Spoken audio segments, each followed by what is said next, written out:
Hello everyone, Jai Hind. My name is Hamza Hasni and I welcome all of you to your channel, The Hind Guru Academy and Study Point. Okay तो NCERT के class 10th के लिए obviously a letter to God chapter में पढ़ाने जा रहा हूँ।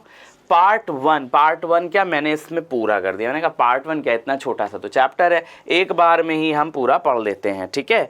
तो पार्ट 1 नहीं, पूरा चैप्टर पढ़ते हैं, ठीक है। तो चलिए without wasting time chapter start करते हैं सीधा। तो देखिए क्या लिखा हुआ है, कह रहे हैं द हाउस। सबसे पहले समझेंगे कि यहाँ द हाउस क्यों लिखा गया। द हाउस इसलिए लिखा गया क्योंकि उस पूरे सराउंडिंग्स में एक ही घर था, ओनली वन हाउस, ठीक है। तो इकलौता ये घर था, इसलिए इस घर की जैसे ही बात की गई वैसे ही कहा गया क्या, द हाउस, ठीक है, वो घर। फिर आगे एक्सप्लेन भी किया गया the only one in the entire valley, क्योंकि पूरी वैली में वो इकलौता घर था। एंटायर यानी पूरी, और वैली यानी घाटी, जो पहाड़ों के बीच की जगह होती है ना, that is called a valley. तो वैली में इकलौता घर था, sat on the crest of a low hill, जो कि एक नीची पहाड़ी, लो हिल मतलब जो ज़्यादा ऊंची ना हो, उसके आसपास उससे भी ज़्यादा ऊंची पहाड़ियाँ हो। तो एक कम ऊंची पहाड़ी के टॉप पर, क्रेस्ट मतलब टॉप, ठीक है। क्रेस्ट मतलब क्या होता है, top. Red pen I think नहीं दिख रहा होगा कि दिख रहा है, चलिए दिख रहा है, बट फिर भी मैं येलो ले लेता हूँ, ज़्यादा विजिबल हो जाएगा, है ना। तो कहाँ पर था भाई, एक नीची सी पहाड़ी के टॉप पर, क्रेस्ट पर था क्या, इकलौता घर पूरी वैली में, ठीक है। From this height one could see the river and the field of ripe corn dotted with the flowers that always promised a good harvest, ठीक है। तो ये जो ऊंचाई थी इस घर की, क्योंकि एकदम नीचे भी नहीं था ना, तो इतनी ऊंचाई पर था कि यहाँ से कोई भी खड़ा होकर के क्लियरली रिवर देख सकता था, है ना। यहाँ पर देखिए रिवर है, ठीक है। तो रिवर देख सकता था और फील्ड देख सकता था। किसकी फील्ड, राइप कॉर्न की, यानी तैयार हुए भुट्टो की फील्ड, विद डॉटेड फ्लावर्स, जिसमें फ्लावर्स दिख रहे थे। डॉटेड का सेंस क्या है, जब दूर से देखेंगे ना तो फ्लावर्स बिल्कुल क्लियर नहीं दिखते हैं, वो डॉट्स की तरह दिखते हैं। तो वो डॉटेड फ्लावर्स आपको दिखेंगे, और वो भुट्टे के फ्लावर्स थोड़ा सा डॉटेड होते भी हैं, उसमें डॉट लगा रहता है। दोनों तरह का सेंस यहाँ पर आ सकता है। तो डॉटेड फ्लावर्स वहाँ से आप देख सकते थे फील्ड के, है ना, फील्ड देख सकते थे जिसके अंदर राइप कॉर्न था डॉटेड फ्लावर्स के साथ। और वो फ्लावर्स हमेशा अच्छी फसल का वादा करते हैं, यानी उनको देखकर लगता है कि हाँ फसल बढ़िया तैयार होने वाली है। तो इस घर से ये दोनों चीज़ें देखी जा सकती थी, रिवर भी, फील्ड भी, जिसमें क्या था, कॉर्न तैयार हो रहा था, ठीक है। The only thing the earth needed was a downpour or at least a shower. तो अब ये सारा कुछ तैयार था, पूरा मामला तैयार था, लेकिन इकलौती चीज़ जो धरती को चाहिए थी, ज़मीन को चाहिए थी, अर्थ को चाहिए थी, वो क्या चाहिए थी, एक डाउनपॉर, यानी एक तेज़ बारिश। डाउनपॉर मतलब तेज़ बारिश, ठीक है। तो तेज़ बारिश चाहिए थी। मैंने हिंदी में लिख दिया, वैसे हिंदी में लिखने की ज़रूरत होती नहीं है, बट कुछ स्टूडेंट्स ऐसे भी होंगे जिन्हें बिल्कुल वर्ड्स को हिंदी में समझने की ज़रूरत है, तो उनके लिए लिख दिया, ठीक है। तो तेज़ बारिश चाहिए थी और एटलीस्ट अ शावर, और अगर तेज़ बारिश ना भी मिले तो कम से कम, एटलीस्ट का मतलब कम से कम क्या चाहिए था, एक शावर, एक बौछार तो पड़ ही जाए, है ना। तेज़ बारिश हो जाए तब तो मज़ा आ जाए। ज़मीन को यही चाहिए था, धरती को यही चाहिए था, अर्थ को यही चाहिए था, ठीक है। और अगर तेज़ बारिश नहीं हो रही तो कम से कम बौछार पड़ जाए तो फसल बढ़िया तैयार हो जाए।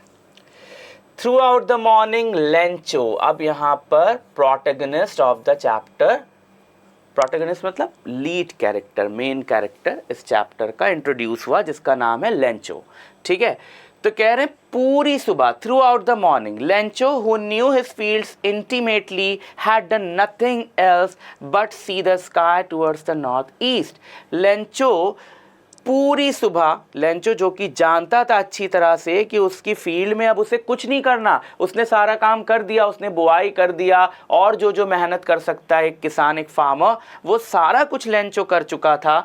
अब उसकी फील्ड को और कुछ नहीं चाहिए, कुछ नहीं करना था उसे, सिर्फ बारिश ही चाहिए थी, उसे पता था। तो वो पूरी सुबह क्या कर रहा था, नॉर्थ ईस्ट की तरफ स्काई को देख रहा था कि बादल आए और बारिश हो। ठीक है, चलिए अब जब उधर देख रहा था तो देखते देखते उसने क्या कहा, उसने कहा now we are really going to get some water woman. अपनी वाइफ से कहा, वुमन लेडी, औरत, अब हमें पक्का थोड़ा पानी मिलने वाला है। क्या देखकर कहा, स्काई की तरफ देख रहा था। The woman who was preparing supper replied yes God willing. और वुमन यानी कि उसकी वाइफ जो कि खाना तैयार कर रही थी, उसने जवाब दिया कि हाँ, अगर ईश्वर ने चाहा तो, ईश्वर ने चाहा तो अब हमें पानी मिलने वाला है, यानी कि बारिश होने वाली है। The older boys were working in the field. अब इनके बच्चों की बात आई, इनके जो बड़े लड़के थे वो खेतों में काम कर रहे थे। While the smaller ones were playing near the house until the woman called to them all.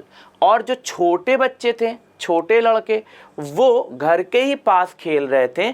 और ये दोनों प्रोसेस, उनके खेतों में काम करने का, बड़े लड़कों के खेतों में काम करने का प्रोसेस और छोटे लड़कों के घर के पास खेलने का प्रोसेस तब तक कंटिन्यू था जब तक वुमन ने, यानी उनकी मदर ने, यानी लेंचो की वाइफ ने उन्हें बुला नहीं लिया।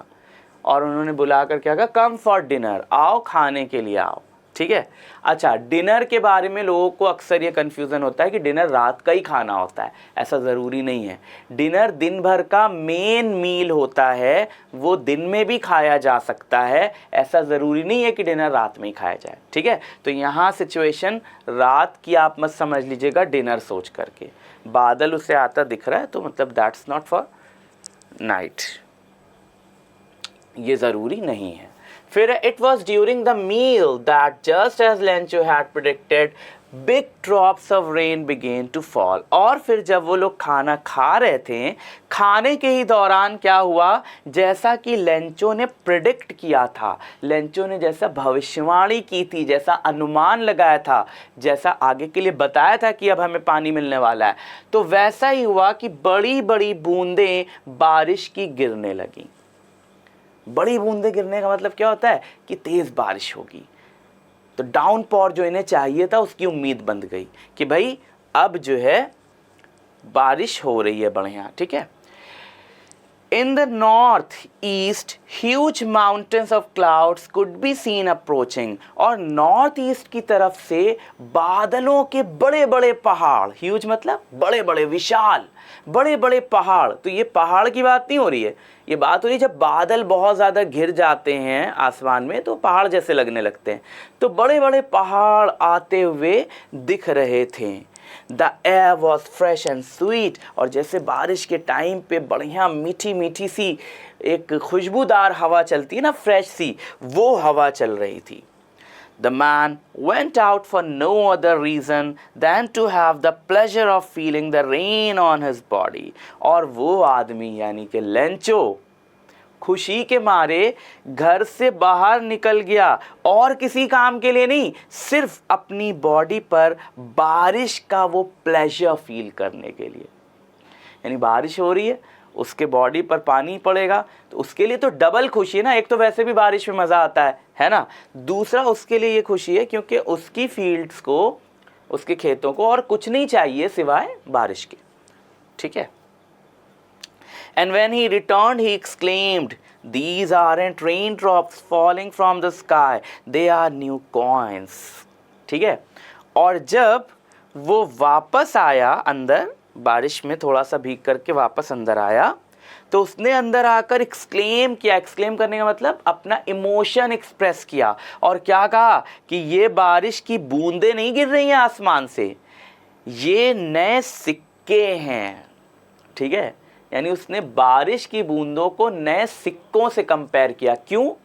क्योंकि उसे पता था कि ये बारिश उसकी खेती के लिए, उसकी फील्ड के लिए बहुत अच्छी है, इससे उसकी फसल बहुत अच्छी तैयार होगी और जब वो अपनी फसल को बेचेगा तो उसको बढ़िया दाम, बढ़िया रेट मिलेगा।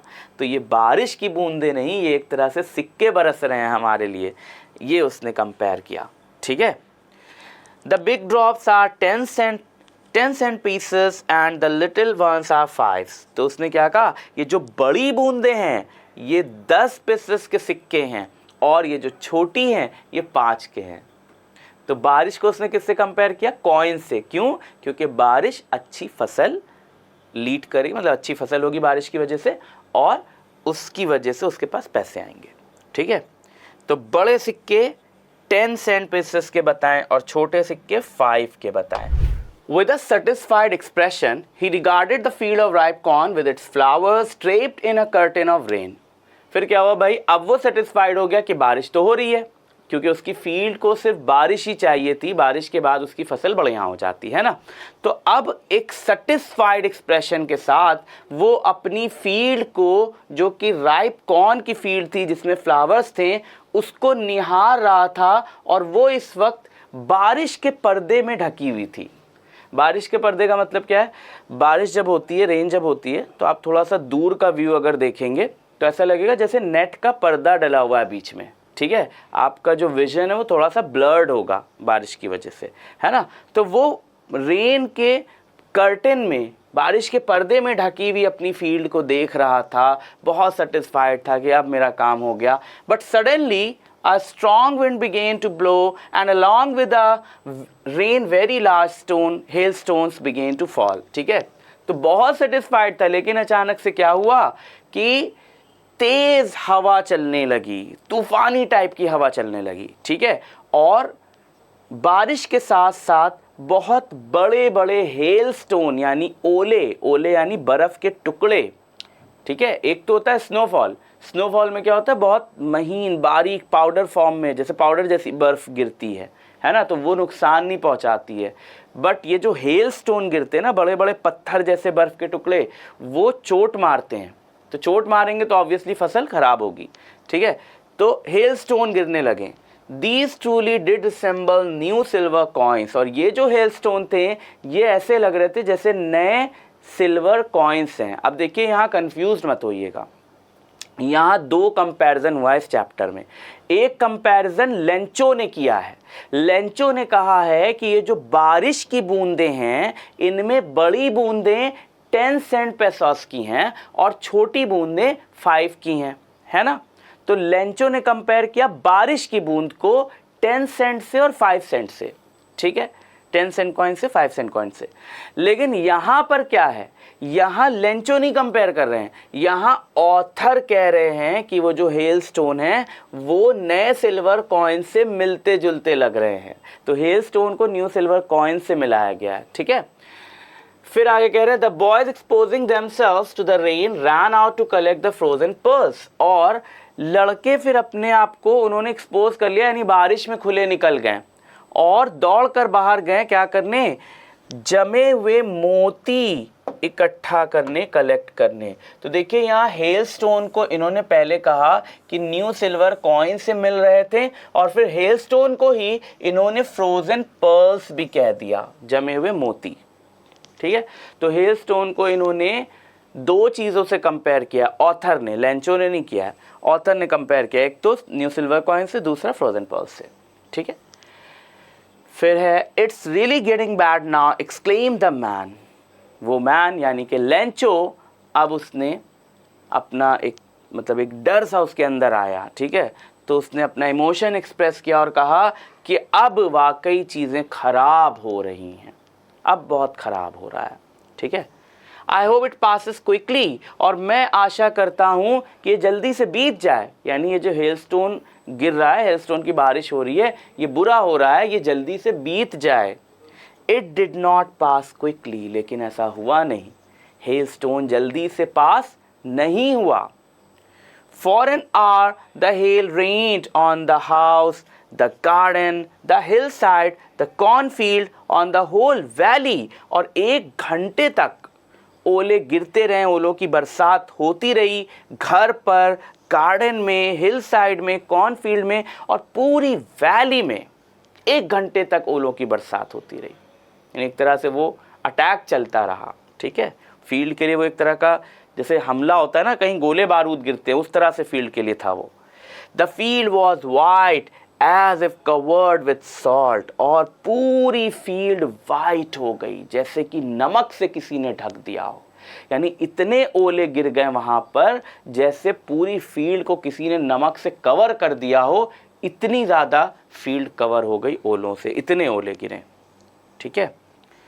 Not a leaf remained on the trees, और पेड़ों पर एक पत्ती भी नहीं बची, एक पत्ता भी नहीं बचा। इतने ओले गिरे, इतना डैमेज हुआ कि पेड़ों पर एक भी पत्ता नहीं बचा। The corn was totally destroyed, और पूरी की पूरी फसल बर्बाद हो गई, ठीक है। ओके, अब उसके बाद क्या हुआ? The flowers were gone from the plants, इतना ओला गिरा कि लेंचो की फील्ड से जो भी फ्लावर्स थे प्लांट से, वो सब चले गए, गायब हो गए, ठीक है। Lencho soul was filled with sadness, Lencho की जो रूह थी, आत्मा थी, मन था, वो दुख से भर गया। When the storm had passed, he stood in the middle of the field and said to his sons, a plague of locust would have left more than this, the hail has left nothing, ठीक है।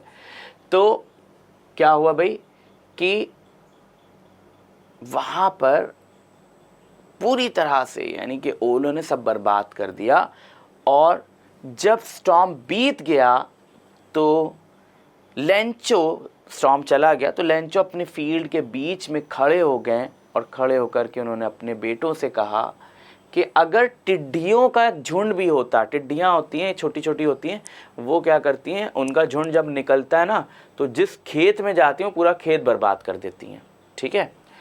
तो कह रहे हैं अगर वो भी आया होता तो वो कुछ तो छोड़ देता। The hell has left nothing, लेकिन हेल ने तो कुछ भी नहीं छोड़ा, उससे भी ज़्यादा बर्बादी कर दी। This year we will have no corn, that night was a sorrowful one, और कहते हैं इस रात हमारे पास बिल्कुल भी कॉर्न नहीं होगा, और वो रात उनके लिए दुखद थी। All our work for nothing, there is no one who can help us, हमारा पूरा काम किसी तरह का नहीं रहा, किसी लायक नहीं रहा, और अब कोई नहीं है जो हमारी मदद कर सके। Will all go hungry this year, और इस साल हम सब भूखे रहेंगे, भूखे जाएंगे, ठीक है। चलिए अब यहाँ पर देखिए ओरल कंप्रिहेंशन चेक है कि बुक में आपको बीच में मिल जाएगा, तो जब भी पढ़िए तो एक बार इसे ज़रूर कर लीजिए, क्योंकि ओरल है, बस पढ़ना है और जल्दी से आंसर देना है ताकि क्लियर हो जाए कितना समझ में आया। तो यहाँ पर लिखा है what did Lencho hope for, Lencho ने किस चीज़ की आशा की, होप की। तो चैप्टर में आपने पढ़ा है लेंचो होप्ड फॉर अ डाउनपॉर और एटलीस्ट अ शावर, ठीक है। आप इसको आसान भाषा में कह सकते हैं लेंचो होप्ड फॉर रेन, है ना, सिंपल आसान भाषा में। Why did लेंचो से the rain drops were like new coins, Lencho ने ऐसा क्यों कहा कि रेन ड्रॉप्स न्यू कॉइन्स की तरह हैं? तो आप इसको कह सकते हैं कि Lencho's field needed water and almost it was ready. So Lencho knew that after the rain drops he will have a fine harvest and he may sell it for a good price, so he can earn much money. This is why he said new coins, raindrops were like new coins. ठीक है, फिर question number 3 आ जाएगा, how did the rain change what happened to Lencho's field, है ना। तो आप बता सकते हैं with the rain hailstones began to fall, right, and the hailstone destroyed the crop and nothing was left in the lencho's field, है ना, ऐसे करके बता सकते हैं। what were lencho's feelings when the hail stopped?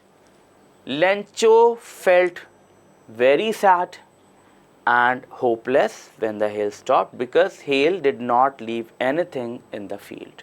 Right ऐसे करके आप बोल सकते हैं. तो ये ओरल कम्प्रीहेंशन चेक हो गया. ठीक है. अब इसके बाद क्या है, but in the hearts of all who lived in that solitary house. तो यहाँ तक तो ये बात हो गई कि इन्होंने कहा कि अब इस साल हमारे पास खाने के लिए कुछ नहीं रहेगा, कोई हमारी मदद नहीं कर सकता और हम इस साल भूखे जाएंगे, भूखे रहना पड़ेगा हमें.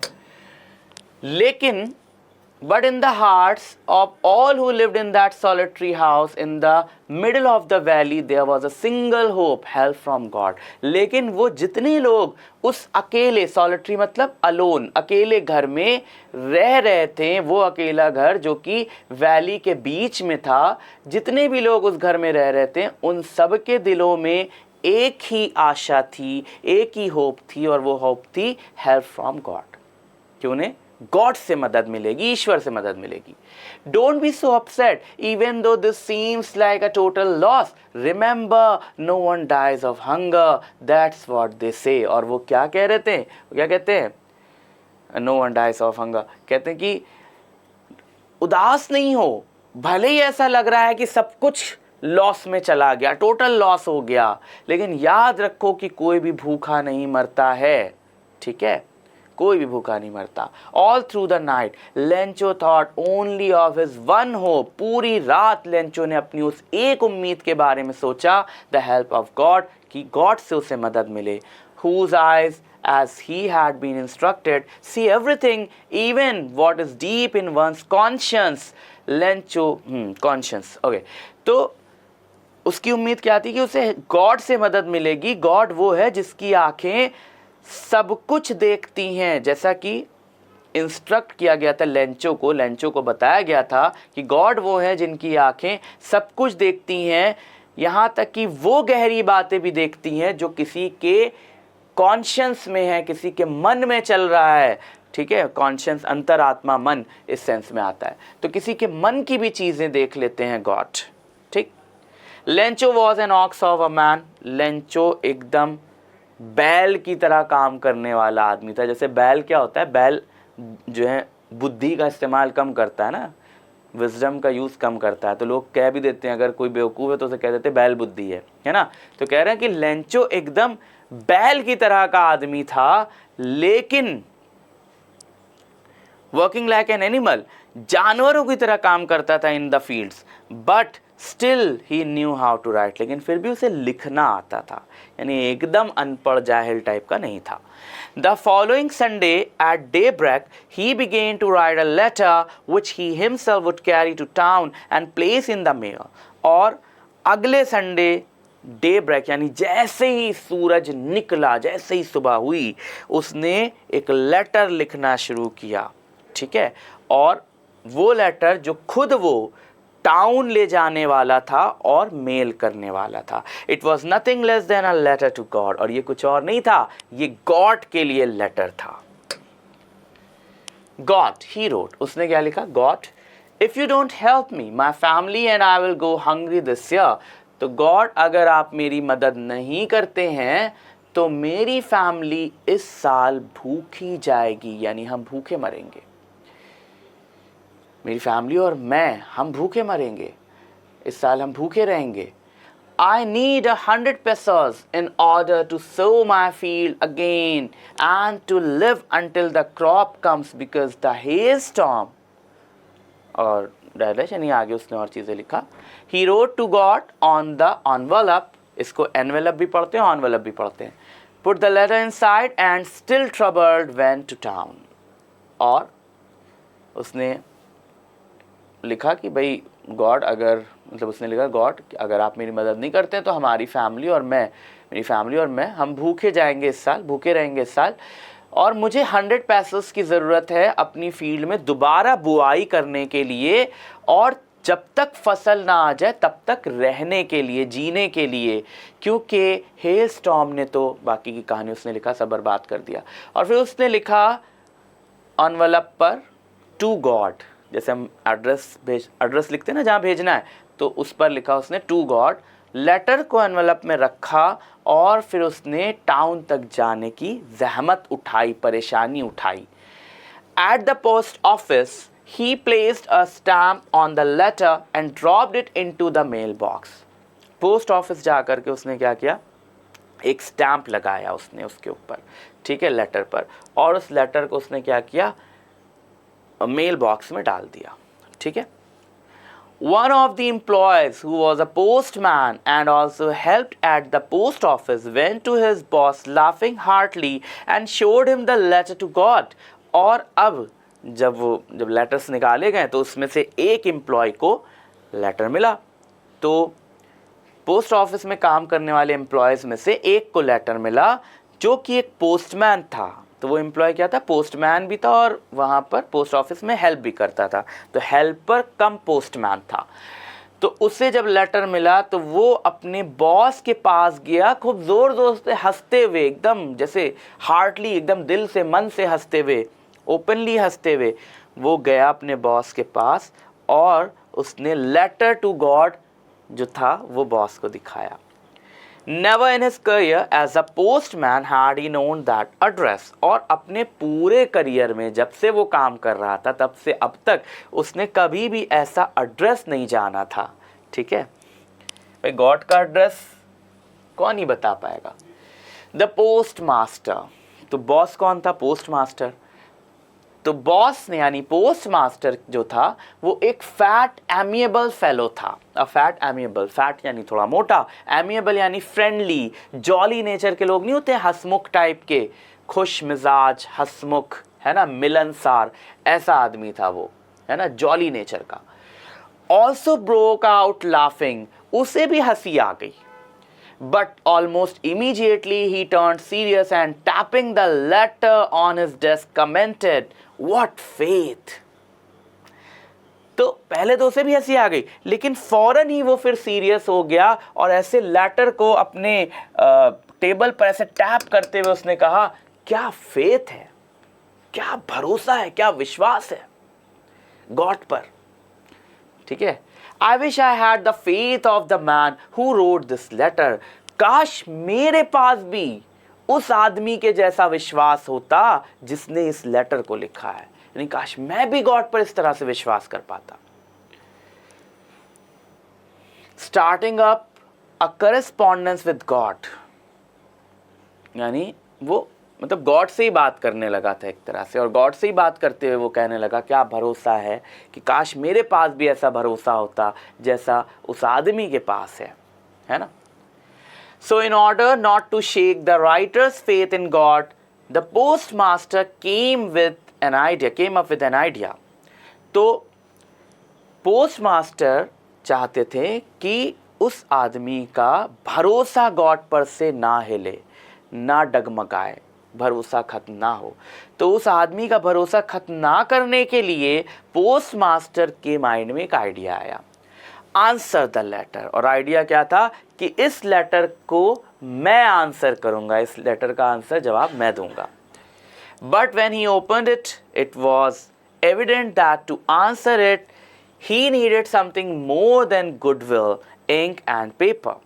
लेकिन जब उसने लेटर खोला, लेटर पढ़ा, तो उसे पता चला कि एक्चुअली उसके सामने क्लियर हुआ कि एक्चुअली इस लेटर का आंसर देने के लिए उसे सिर्फ जनरल चीज़ें नहीं चाहिए, सिर्फ गुडविल, इंक और पेपर नहीं चाहिए, but he stuck to his resolution. यानी उसे और कुछ भी चाहिए. क्या चाहिए उसमें, तो उसने पैसोस मांगे थे ना, तो पैसोस भी चाहिए. बट वो अपने रेजोल्यूशन के साथ रहा. उसने कहा नहीं, आंसर तो मैं करूँगा इसका letter. He asked for money from his employees. He himself gave part of his salary and several friends of his were obliged to give something for an act of charity. उसने अपने employees से पैसे के लिए कहा, help के लिए पैसा देने के लिए कहा. खुद उसने अपनी सैलरी का एक पार्ट दिया और उसके कई फ्रेंड्स ऐसे थे जो कि दान पुण्य करने के काम में आगे रहते थे, यानी उनको दान करने का मौका चाहिए होता था, तो उन्होंने भी हेल्प की. It was impossible for him to gather together the 100 pesos, so he was able to send the farmer only a little more than half. तो उसके लिए ये इम्पॉसिबल था कि वो 100 पेसोस इकट्ठा कर सके, इसलिए उसने उस फार्मर को यानी लेंचो को सिर्फ आधे से थोड़ा ज़्यादा ही पैसा वो भेज पाया. He put the money in an envelope addressed to Lencho and with it a letter containing only a single word as a signature, God. उसने क्या किया, उसने पैसे को एनवलप में रखा और लेंचो का एड्रेस लिखा एनवलप पर, और उसमें एक लेटर भी रखा जिसमें सिर्फ एक वर्ड लिखा उसने एज अ सिग्नेचर. वो वर्ड क्या था, गॉड, और कुछ नहीं लिखा. ओरल कंप्रहेंशन आ गया. चलिए हम लोग देख लेते हैं, 2 ही क्वेश्चन है यहाँ पर ओरल कंप्रहेंशन से. हु और what did Lencho have faith in, what did he do. तो सिंपल सा है, Lencho had a deep faith in God and he wrote a letter to God to help him with 100 pesos to sow his fields again and to live until the crop comes. ठीक है, तो ये हो जाएगा आपका. फिर है, who read the letter, what did the postmaster do then. तो the postmaster, who was a fat and amiable person, read the letter and he decided to answer the letter. ये question number 3 है. तो question number 3 में क्या है, what did the postmaster do then. The postmaster decided to answer the letter. He collected money from his colleagues and friends and sent more than half to Lencho with a letter signed with a single word, God. हो गया oral comprehension. चलिए आगे बढ़ते हैं. अब देखिए story क्या कह रही. The following Sunday Lencho came a bit earlier than usual to ask if there was a letter for him. अब अगले संडे लेंचो पहले से थोड़ा और जल्दी आ गया, और मतलब वो इससे पहले कई बार आ चुका था, उस बार से भी थोड़ा जल्दी आ गया, और उसने फिर वही पूछा यूजुअली जैसे वो पूछ रहा था कि कोई लेटर आया उसके लिए, कोई लेटर आया, क्योंकि पैसा इकट्ठा करने भेजने में टाइम लग गया ना, तो तब तक वो आके पूछता था. और आ करके इसने फिर पूछा कि क्या उसके लिए कोई लेटर है.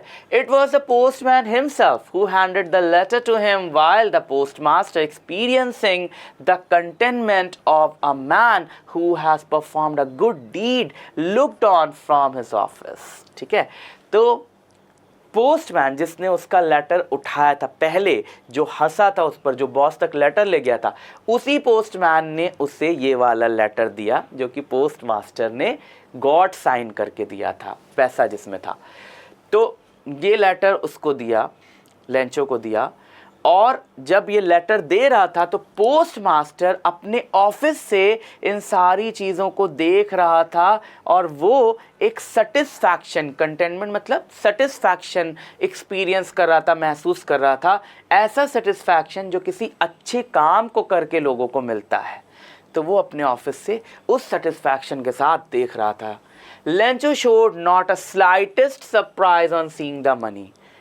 पैसा देख करके लेंचो को एक ज़रा सा भी सरप्राइज नहीं हुआ, यानी ऐसा उसका फेथ था, उसे पता था कि गॉड से मांगा उसने तो उसे मिलेगा.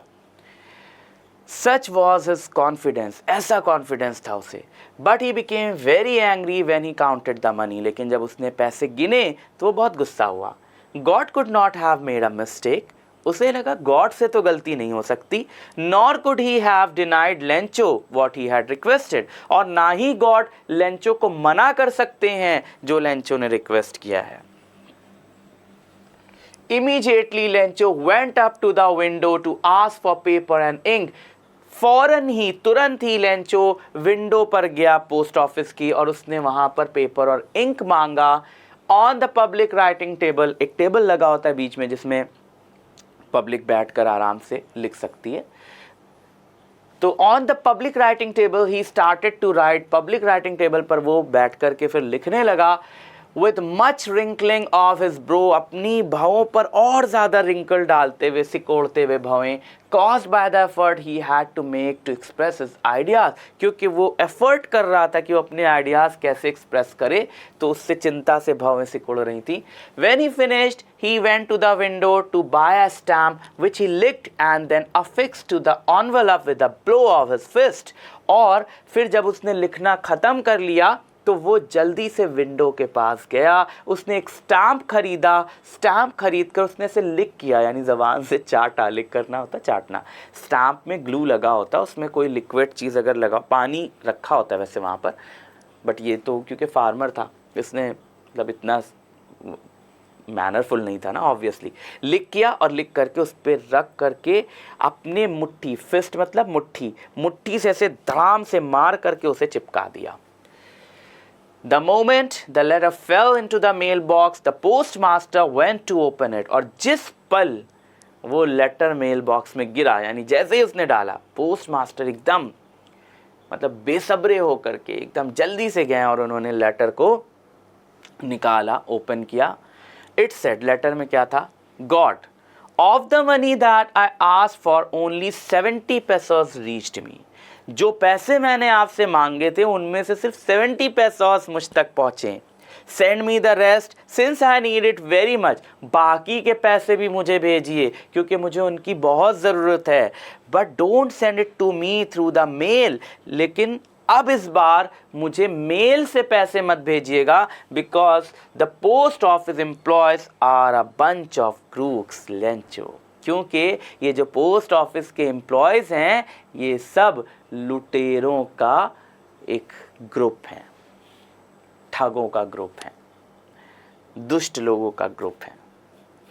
ठीक है, तो देखिए क्या हुआ कि सब कुछ बढ़िया चलते चलते लास्ट में क्या, जिसने हेल्प की उसी के लिए लेंचो को मिसअंडरस्टैंडिंग हो गई, है ना।